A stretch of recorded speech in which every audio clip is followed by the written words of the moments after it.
एक तर हा बच्चू कडू जिवंत आहे हे सांगण्यासाठी, माझा प्रहारचा कार्यकर्ता, कष्टकरी, दिव्यांग, शेतकरी, शेतमजुरासाठी आम्ही जिवंत आहोत, आम्ही मेले नाही आहोत, यासाठी एक पहिला गोष्ट उद्देश होता।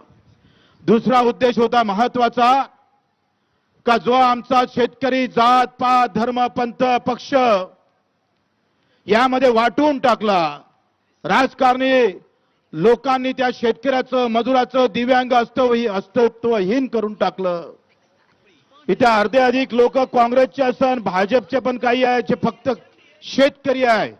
नेत्याच्या मनात जरी असलं तरी इथल्या शेतकरी शेतमजुरांना नेहमीच सांगत आलो, मत कोणाले मारा, पण जेव्हा शेतकरी शेतमजुराची, कष्टकऱ्याची, दिव्यांगाची लढाई येईल तेव्हा सगळे पक्ष आणि धर्म जात बाजूने घेऊन शेतकरी म्हणून लढावं।